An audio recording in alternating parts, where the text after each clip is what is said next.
गोविंद गोपाल भज मन गोविंदा गोविंदा गोपाला गोविंदा गोपाला गोविंद गोविंद गोपाल भज मन गोविंदा गोविंद गोविंद गोपाल भज मन गोविंदा गोविंदा गोपाला गोविंदा गोपाला गोविंद गोविंद गोपाल भज मन गोविंदा। सभी भक्त लोग एकाग्रचित होकर बहुत ध्यान से सुनिएगा। अक्सर लोग आगे पूछते हैं क्या परिवार के मेंबरों को पाप हम प्रेम करते हैं ये पाप है, हम अपने बच्चों को प्रेम करते हैं ये पाप है, हम अपने पोता पोती को प्रेम करते हैं ये पाप है। अरे बाबा मैंने कब कहा? प्रेम तो पूजा है, प्रेम को पाप किसने कहा? बस थोड़ी सी करेक्शन की जरूरत है, थोड़ी सी करेक्शन की जरूरत है। आप ये देखिएगा, आप अपना मान के प्रेम करते हैं क्या या भगवान का मान के प्रेम करते हैं? बस इतनी सी बात समझ लीजिएगा, इतनी सी बात हमारी लाज रख लीजिए। अगर आप माता को प्रेम कर रहे हो तो माता में भगवान देख करके प्रेम कर रहे हो क्या? अपने बच्चों में भगवान का स्वरूप देख करके प्रेम कर रहे हो क्या? बस इतना सोच लीजिएगा। प्रेम पाप नहीं है, प्रेम में स्वार्थ तो नहीं है, प्रेम में अपना सुख तो नहीं चाहना है। प्रेम तो देव है, प्रेम तो परमात्मा का स्वरूप है। आप बेटे को प्रेम कीजिए, पति को प्रेम कीजिए, पत्नी को प्रेम कीजिए, बच्चों को प्रेम कीजिए, माता पिता को प्रेम कीजिए, लेकिन प्रेम भगवान का मान के करना है। हम लोग शायद ऐसा नहीं करते होंगे। इसका मतलब हम कर तो रहे हैं लेकिन पूजा की जगह पाप कर रहे हैं। प्रेम तो भगवान का नाम है, आनंद है भगवान का प्रेम नाम, क्योंकि ये बातें हम समझते नहीं है। देखिएगा, सेवा कहते हैं सेवा परमो धर्म है। सुन लीजिएगा, गुरु साहब के दो शिष्य थे, एक गुरु के, एक पुत्र और दूसरा उसका शिष्य। एक तो खुद उसका बेटा उसका शिष्य था और एक शिष्य था। गुरु साहब ने अपने बैठने के लिए दोनों से चबूतरा बनाने के लिए कहा। बेटे को भी कहा, बेटा भी शिष्य है, और एक शिष्य था, दोनों को कहा बेटा मेरे लिए चबूतरा बनाओ। 5-6 बार दोनों ने चबूतरे बनाए, परंतु गुरु साहब को पसंद नहीं आए। गुरु परीक्षा ले रहे थे। 5-6 बार दोनों ने बनाए, बेटे ने भी बनाया और शिष्य ने भी बनाया। पुत्र सेवक झुंझला गया। देखिएगा, पुत्र सेवक जो था वो झुंझला गया। उसने कहा अब तक आपको कोई चबूतरा पसंद नहीं आया तो जिंदगी भर पसंद नहीं आएगा। बेटे ने मना कर दिया। अब बेटे ने पलट के जवाब दिया। जो शिष्य था उसने कहा मुझे गुरुदेव आजीवन आपकी आज्ञा का पालन करना है।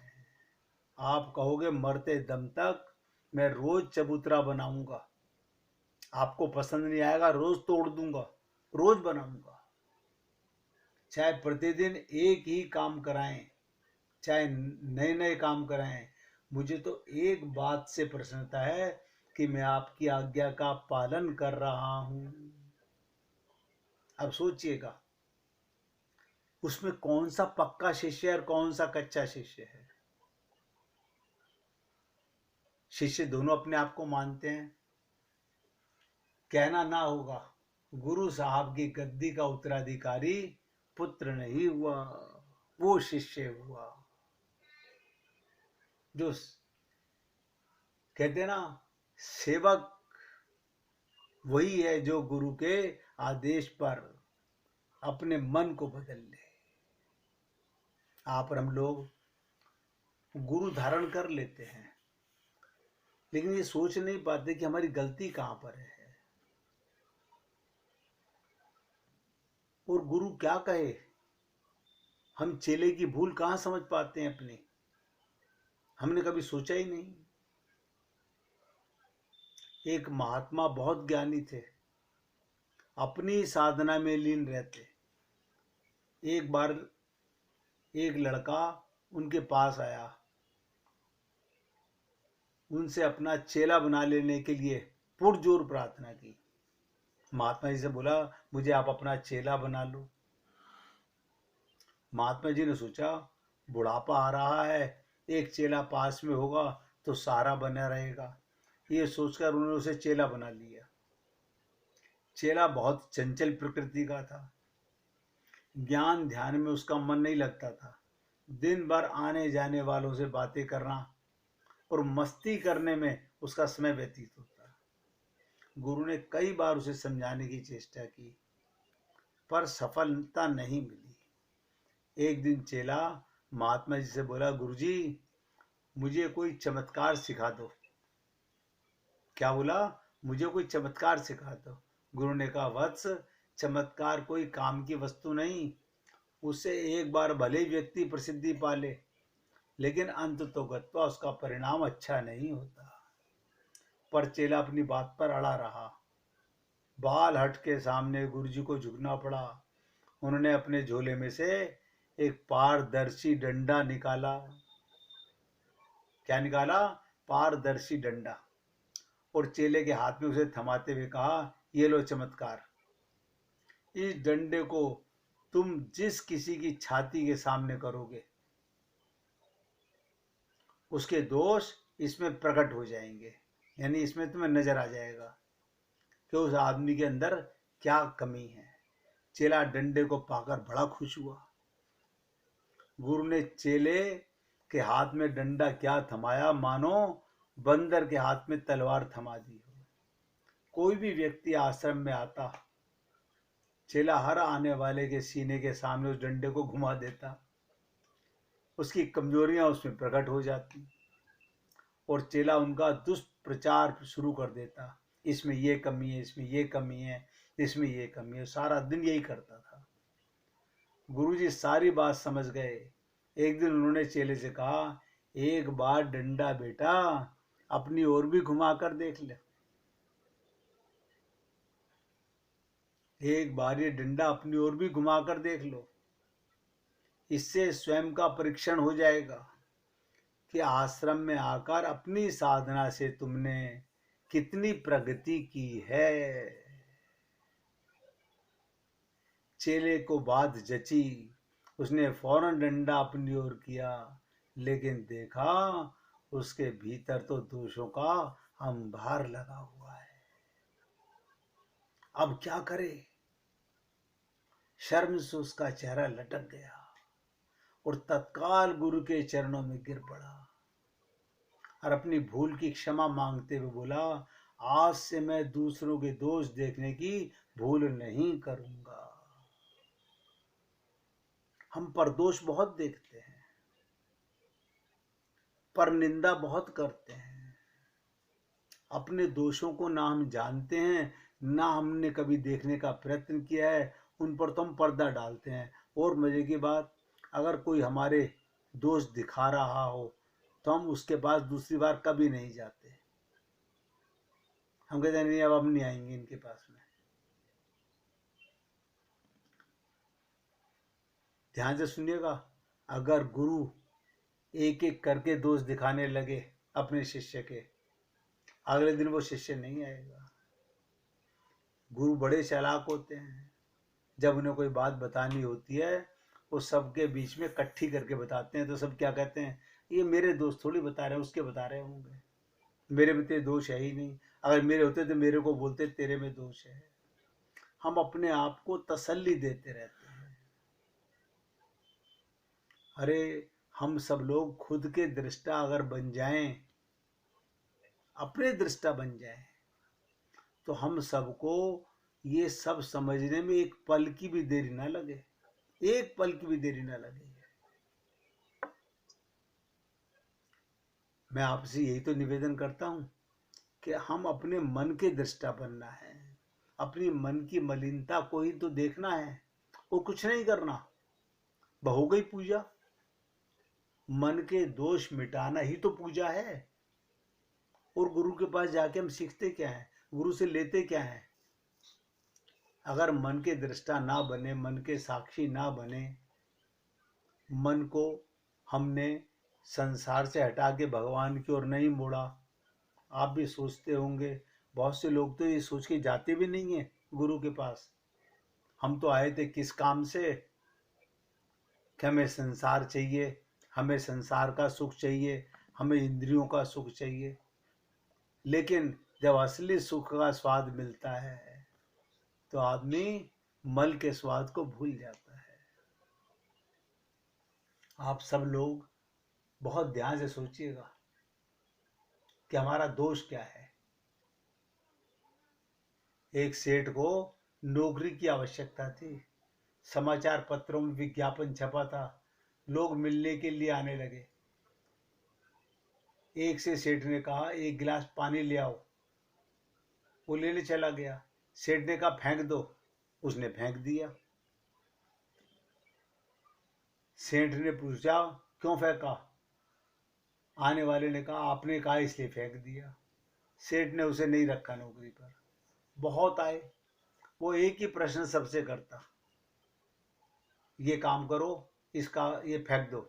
वो फेंक देते, वो कहता निकाल दिया। अंतिम व्यक्ति से जब सेठ ने कहा, एक ऐसा भी आया,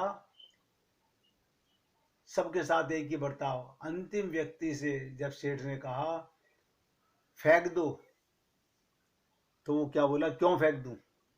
उसने कहा मालिक मुझसे भूल हुई। सेठ ने उसे रख लिया। जिसने अपनी गलती मान ली। आप और हम लोग गुरु तो धारण करते हैं, लेकिन अपने मन की दोष को ना देखते हैं। हम गुरु से भी पर्दा डालना चाहते हैं, हम गुरु से भी छुपाव, नहीं नहीं हम तो ऐसा कभी ना आपको, आप गलत सोच रहे हो, हम तो ऐसा करते ही नहीं है कभी भी। अब बताइए, अब गुरु प्रकाश स्वरूप है, गुरु आईना स्वरूप है। अब गुरु माने क्या ये तो हम जानते नहीं। जो गु को मिटा दे, अंधकार को मिटा दे और प्रकाश हमें बना दे। अब उस गुरु के पास जाकर के भी हम पर्दा डाल रहे हैं, तो कैसे कल्याण होगा हमारा?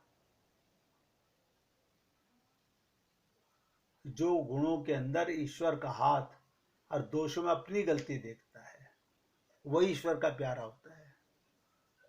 ये सब बातें मैं आपसे रोज किस लिए करता हूं?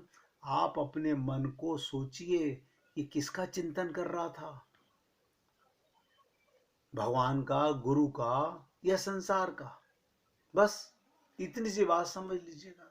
आपने जिस दिन अपने मन की गंदगी को, मलिनता को देखना चालू कर दिया, बस उसी दिन आप छलांग मार के बहुत आगे बढ़ जाएंगे। और अगले दिन आप कहेंगे सत्संग के अंदर कि जी कमाल हो गया, मैंने तो 10 मिनट के अंदर अपने मन को देखा, सब गंदगी भरी पड़ी है अंदर। वो लाठी दी थी ना गुरु ने कि सबकी ओर घुमा के देखो, सबके अंदर की बात नजर आ जाएगी। लेकिन जब अपनी ओर घुमाई तो देखते ही गुरु के चरणों में गिर पड़ा। लेकिन ये करता कौन है, ये बातें मानता कौन है? कौन अपने जीवन का कल्याण करना चाहता है? आज संसार में कितना भी तुम कहो, हम लोग बहाने खोर बहुत हैं पक्के। कोई ना कोई बहाना, नहीं आप नहीं समझ रहे हो, हमारे को इतने जरूरी काम है, हमारे लिए ये बहुत जरूरी है, हमारे लिए वो बहुत जरूरी है। अभी तो यही जीवन में समझ नहीं आया कि भगवान जरूरी है, या संसार जरूरी है? ये देह किस लिए मिला? सेवा परमो धर्म है। जब तक शरीर है तब तक सेवा। किसने कहा कि सेवा मत करो? मन भगवान में लगाना है।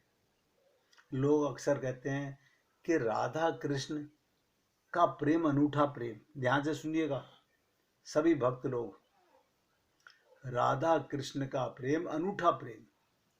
तो हमें लगता है ये स्त्री पुरुष का प्रेम होगा। क्या राधा कृष्ण दो थे? ये एक ही दो बने हैं। ये लीला के लिए दो बने हैं। ये हमारे को समझाने के लिए दो बने हैं। ये दो नहीं है, ये एक ही है। ध्यान से सुनिएगा एक एक शब्द को। राधा जी और कृष्ण का प्रेम अलौकिक, लौकिक प्रेम नहीं, इतना तो आप समझते हो, अलौकिक था। राधा कृष्ण के प्रेम को सांसारिक दृष्टि से देखोगे तो समझ नहीं पाओगे। इसे समझने को तो पहले आपको राधा और कृष्ण दोनों से स्वयं प्रेम करना होगा।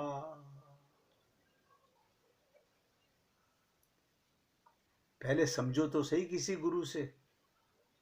कृष्ण का हृदय तो ब्रज में ही रहता था, परंतु उनका बहुत सी लीलाएं शेष थी, इसलिए उन्हें द्वारका जाना पड़ा। गए तो थे ये कहकर कि कुछ ही दिनों में वापस ब्रजलोक आएंगे, पर द्वारका के राजकाज में ऐसे उलझे कि मौका ही नहीं मिल पा रहा था। राधा कृष्ण दूर दूर थे। ध्यान से सुनिएगा। गोपाल अब राजा बन गए थे। स्वाभाविक है, राज के लिए समय देना ही पड़ता है। स्वयं भगवान ही जिन्हें राजा के रूप में मिल गए हों, उनकी प्रसन्नता की कोई सीमा होगी। द्वारकावासी दिन भर उन्हें घेरे रहते थे भगवान को। जो एक बार दर्शन कर लेता वो जाने का नाम नहीं लेता भगवान के पास से, बार बार आता। प्रभु मना कैसे करें और क्यों करें? अब सोचिएगा, ब्रज के दूर श्री कृष्ण हमेशा अकेलापन महसूस करते हैं, यानी सबको सुख दे रहे हैं लेकिन अपने आप को अकेलापन महसूस करते हैं। उन्हें गोकुल और ब्रज हमेशा याद आता। जिस भी ब्रजवासी के मन में अपने लल्ला के लिए मिलने की तीव्र इच्छा होती, श्री कृष्ण उसे स्वप्न में दर्शन देते। जिसे मिलने की इच्छा होती स्वप्न में आते तो उलाना मिलता, इतने दिनों से क्यों नहीं आए। यही सिलसिला था भक्त और भगवान। वैसे तो दूर दूर थे, फिर भी स्वप्न में ही दर्शन हो जाएं तो ऐसे भाग्य को कोई कैसे ना सराहेगा। तो ध्यान से सुनिएगा, श्री कृष्ण से विरह से सबसे ज्यादा व्याकुल तो राधा रानी थी। राधा और कृष्ण मिलकर राधे कृष्ण होते हैं। राधा और कृष्ण मिलकर राधे कृष्ण होते थे, पर दोनों भौतिक रूप से दूर थे। एक दिन की बात, राधा जी सखियों के संग कहीं बैठी हुई थी। अचानक एक सखी की नजर राधा जी के पैर पर चली गई। पैर में घाव से खून बह रहा था। बहुत गहराई से लीला को समझने का प्रयत्न कीजिएगा। राधा जी के पैर के एक घाव से खून बह रहा था। राधा जी के पैर में चोट लगी, घाव से खून बह रहा है। सभी चिंतित हो गए, उन्हें वो चोट लगी कैसे? लगी भी तो किसी को पता क्यों नहीं चला? सब ने राधा जी से पूछा, ये चोट कैसे लगी? राधा जी ने बात टालनी चाहिए। अब ये तो इंसानी प्रवृत्ति है, आप जिस बात को जितना टालोगे लोग उतना ज्यादा पूछेंगे। राधा जी ने कहा, एक पुराना घाव है, वैसे कोई खास बात नहीं, चिंता ना करो, सूख जाएगा। सखी ने पलटकर पूछ लिया, पुराना कैसे? पुराना कैसे माने? इससे तो खून बह रहा है। खून का मतलब ताजा है, यही पुराना है। यदि पुराना होता तो सूखा क्यों नहीं? ये घाव कैसे लगा, कब लगा, क्या उपचार कर रही हो? जख्म नहीं भर रहा, कहीं दूसरा रोग ना हो जाए। एक के बाद एक राधा जी की सखियों ने प्रश्नों की छड़ी लगा दी। उन्हें क्या पता, जिन राधा जी की कृपा से सबके घाव भरते हैं, बहुत ध्यान से सुनिएगा, जिस राधे की कृपा से सबके घाव भरते हैं, उन्हें भयंकर रोग भला क्या होगा? राधा जी समझ गईं, अगर उत्तर नहीं दिया तो ये प्रश्न प्रतिदिन होगा, इसलिए कुछ ना कुछ कह के पीछे छुड़ा लेना चाहिए, उसी में भला है। तो राधा जी बोली, एक दिन मैंने खेल खेल में कन्हैया की बांसुरी छीन ली थी।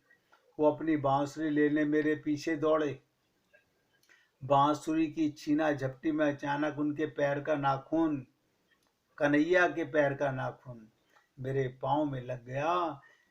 ये घाव उसी चोट से बना है। राधा जी ने गोपियों को बहलाने का प्रयास तो किया, पर सफल नहीं हुई।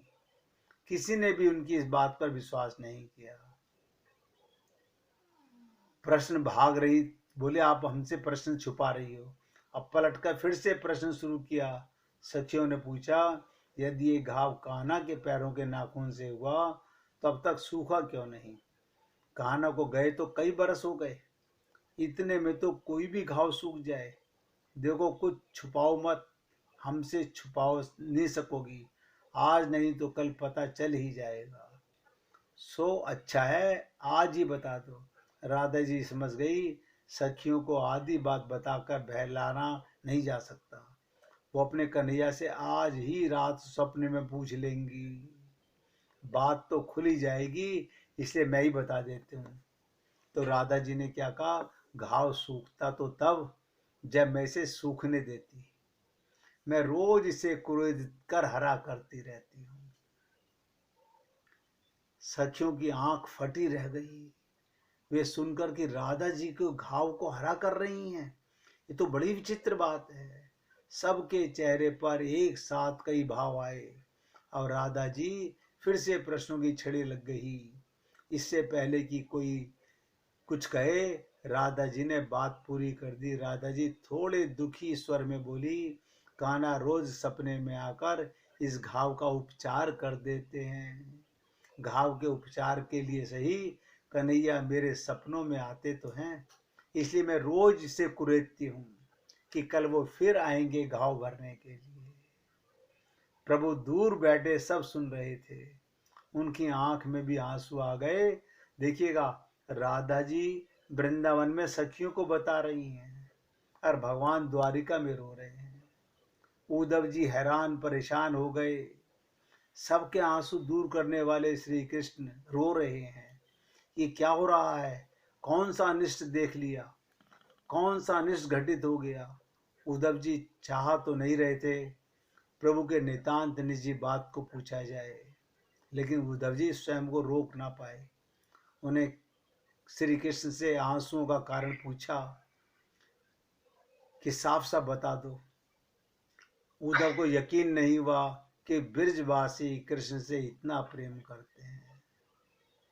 जब भगवान ने उद्धव को बताया कि गोपियों के मन भगवान के प्रति प्रेम देखकर स्तब्ध रह गए, कि द्वारका में श्री कृष्ण के आंसू देखकर जो शंका की थी उसके लिए लज्जित हुए।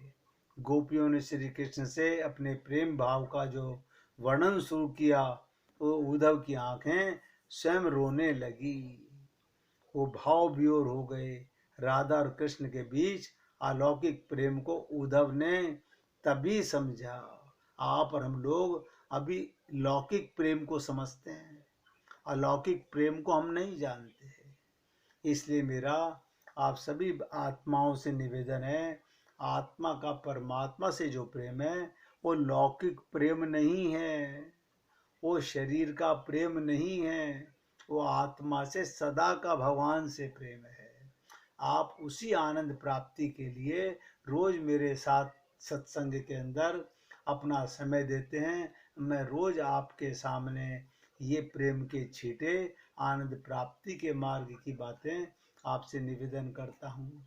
आज सत्संग को यहाँ विराम देता हूँ और 1 मिनट कीर्तन कीजिएगा। खुले हैं मन मंदिर के द्वार, पधारो राधा संग सरकार।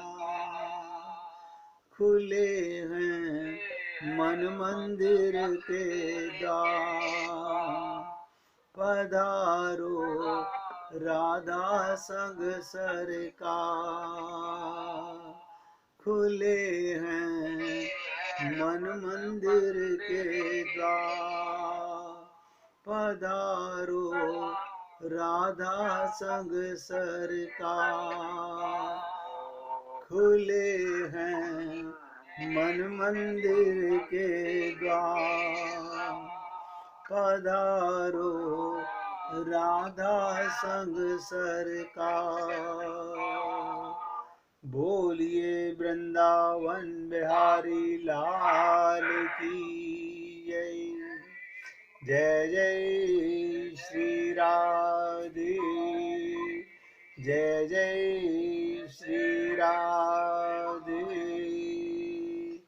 बोलिए लाल जी का मंगल हो, सभी भक्तों का मंगल हो।